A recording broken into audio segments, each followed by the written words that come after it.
मैं चंद्रशेखर आपका हार्दिक स्वागत करता हूं एस्ट्रो लर्निंग में।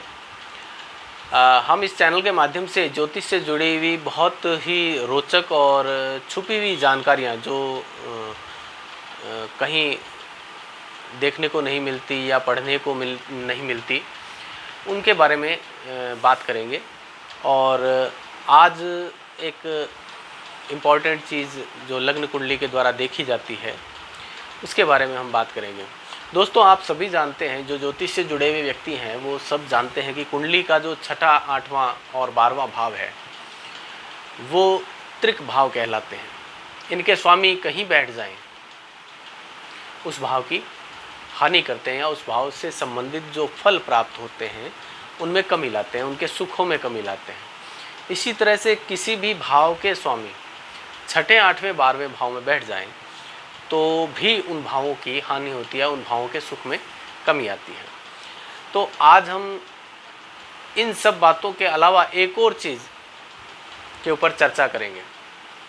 दोस्तों, एकांतोत्थित ग्रह, एकांतोत्थित ग्रह यानी कि अकेला ग्रह एक इम्पॉर्टेंट चीज़ है। किसी भी कुंडली में अगर छठे, आठवें या 12वें भाव में कोई ग्रह अकेला बैठ जाए, बिल्कुल अकेला, उसके ऊपर कोई शुभ प्रभाव ना हो, उसके ऊपर कोई शुभ दृष्टि ना हो, केवल अकेला, उसके आसपास कोई ग्रह ना हो, यानी कि उससे एक भाव आगे एक भाव पीछे भी कोई ग्रह ना हो, बिल्कुल अकेला हो, तो वो एकांतोत्थित ग्रह कहलाता है।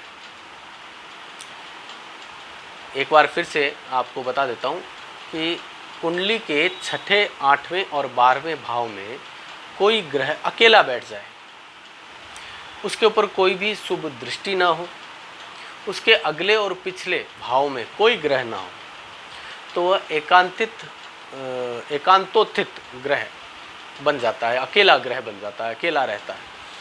तो ऐसी स्थिति में वो ग्रह क्या करता है, अपने कारकत्व से संबंधित रोग जातक को दे देता है। अपने कारकत्व से संबंधित रोग, जैसे किसी भी कुंडली में चंद्रमा अगर छठे, आठवें, 12वें भाव में अकेला बैठ गया,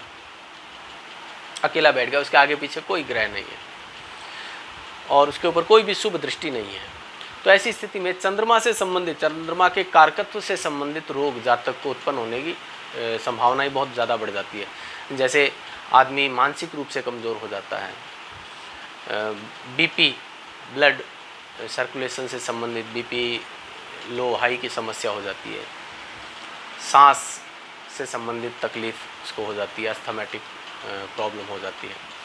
इसी तरह सूर्य बैठ जाए तो हृदय संबंधित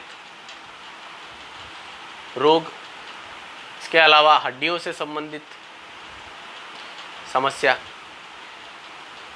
मंगल बैठ जाए तो मंगल से संबंधित, मंगल क्या है, हमारे शरीर में मांस, हमारे शरीर के अंदर मांस जो है वो मंगल कहलाता है, तो उससे संबंधित रोग उत्पन्न कर देता है। उच्च रक्तचाप भी मंगल से संबंधित है। ब्लीडिंग से संबंधित रोग जो है वो मंगल से रिलेटेड होता है। इसी तरह से अगर बुध बैठ जाए तो स्किन से रिलेटेड रोग दे देता है, चमड़ी से संबंधित रोग दे देता है, गले से संबंधित रोग दे देता है। गुरु बैठ जाए, बृहस्पति बैठ जाए तो पेट से संबंधित विकार उत्पन्न करता है, और इसके साथ साथ मैदा शरीर के अंदर जो है पेन, जॉइंट्स पेन जो है वो क्रिएट कर देता है। शुक्र बैठ जाए अगर अकेला तो शुक्र के कारकत्व से संबंधित रोग होने की संभावनाएं बढ़ जाती है, जैसे मूत्राशय से संबंधित रोग, सेक्सुअल रोग होने की संभावनाएं बढ़ जाती हैं।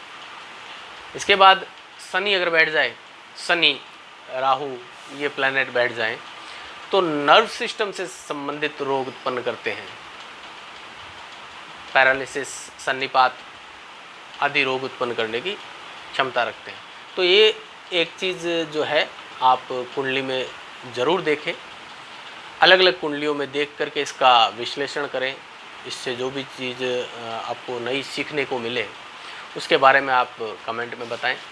क्योंकि जब तक हम अध्ययन नहीं करेंगे, जब तक हम अलग अलग कुंडलियों पर उसको इम्प्लीमेंट नहीं करेंगे, लागू नहीं करेंगे, तब तक हमें इन योगों की सत्यता के बारे में पूर्ण रूप से जानकारी नहीं हो पाएगी। तो अगर किसी कुंडली के अंदर इस तरह के योग हैं तो आप फलित में इसका यूज़ कर सकते हैं। एकांतोत्थित ग्रह अपने कारकत्व से संबंधित रोग देने की क्षमता रखता है।